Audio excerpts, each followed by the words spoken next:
Gregory Campbell. Thank you, Madam Deputy Speaker, and I will endeavour to, in fact I will adhere to that time, and it's a pleasure to serve under your Deputy Speakership. This has been a very telling and important debate, and it comes at on a day when, as many people have alluded to, many honourable and right honourable members have indicated, is the 20th anniversary of the Shankill Road massacre. And my right honourable friend, the member for Lagan Valley, outlined in very, very emotional and yet diplomatic terms what happened on that day.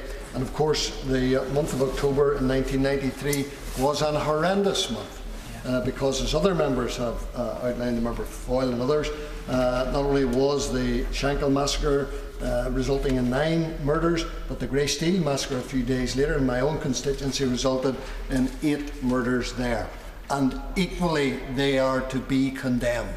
Without equivocation, without any hesitation, we utterly and totally condemn all of those murders. In fact, 28 people died in the month of October 1993. Such was the nature of the violence in that year.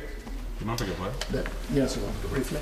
The member will recall vividly that morning we were sitting in Dungannon in a hotel at a party officers meeting, and the news went off of the atrocity of the Shankill, and many of us raced to the Shankill Road and saw for ourselves the horrid vista of violence that was visited on the people of Northern Ireland.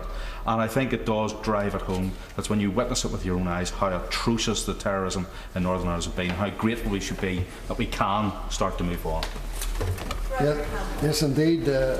All of us recollect exactly where we were and what our reactions were at that time. The Shadow Secretary of State, and I welcome him to his position, has indicated that he's only 14 days in place, and yet he is beginning very rapidly to get to grips with what I know he understands will be quite a challenging profile in his current position.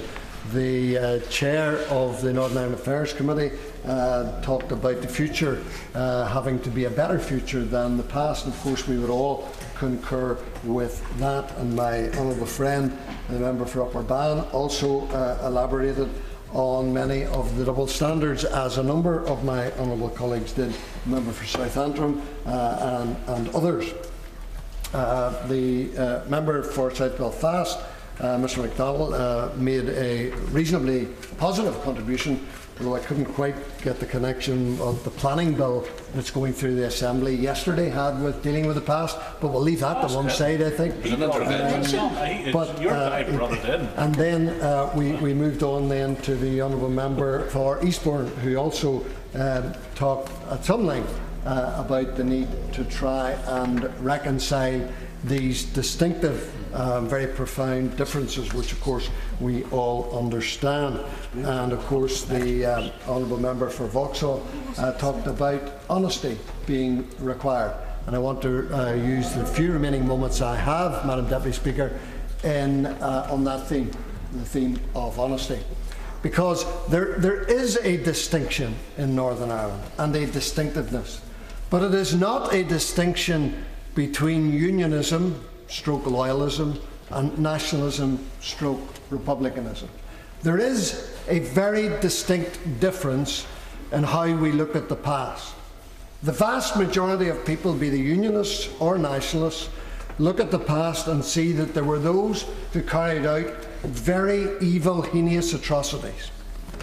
And there were then those in the RUC, the UDR, the Army, who had to respond and try and deal with that problem that had been created by the paramilitaries.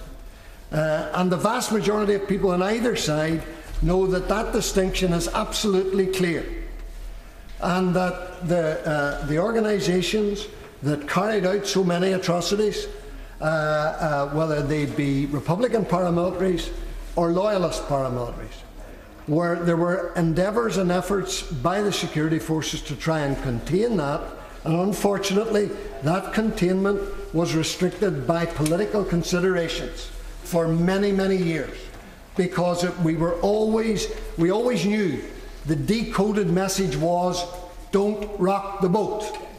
We're trying to include Republicans in the political process, please don't rock the boat. And yes, I will give way. I thank the honourable member for giving way. He rightly talks about the nefarious activities of all paramilitaries, but does he not recognise that the UDA, who carried out the murders that the Right Honourable Member for Lagan Valley talked about, carried out many of those murders while it was a legal organisation, with the British government failing to prescribe it and both main Unionist parties supporting that position of keeping the UDA as a legal organisation, even though everybody knew they were up to their necks in sectarian murder? Well, the member makes an intervention which, unfortunately for him, is not based on fact, because whether UDA murders, UVF murders, or any overreaction by security forces, our position has been that if there is any evidence against anyone, no matter what their standing is, it should be brought before a court of law, and that person should face the full rigours of the law. Now, unfortunately, there are those in the Republican community who engaged in paramilitary violence for whom there seems to be a position that they are beyond reach of the courts, beyond the reach of the prosecution service, because no matter how much people bring to bear in terms of pressure to indicate their knowledge of previous events in the past, there seems to be a reluctance to call in for questioning either Jerry Adams, the former member for West Belfast, or Martin McGuinness, the former member for Mid Ulster, amongst a host of others. But the position, Madam Deputy Speaker, is this: that the past is there, and we are trying in different communities to grapple with this past. We are having a difficult time trying to come to terms with how we move forward. Dr. Richard Haas and his team have been involved and will be involved over the course of the next couple of months trying to help us come to terms with that past. It may be the case that because perpetrators of violence will not acknowledge their part in that violence and will not accede to the rest of the community, that they were wrong to do so.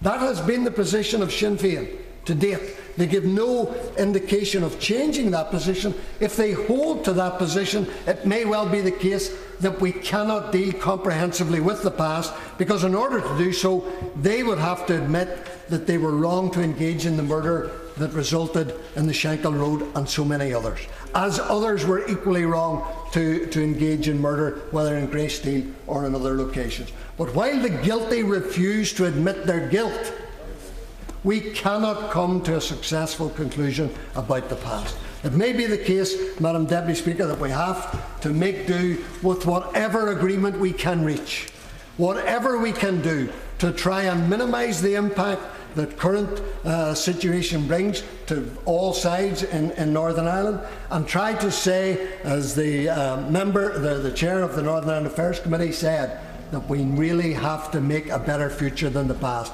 And dealing with honesty, as the member for Vauxhall said, I think it would be churlish of us not to say we must move forward. Let us try and indicate to everyone that what we have done in the past has been done. If the guilty refuse to own up, and we cannot bring the evidence to bear to bring them to court, then we will have to move beyond that and leave them to the contempt that hopefully their peers and successive generations will heap upon their heads.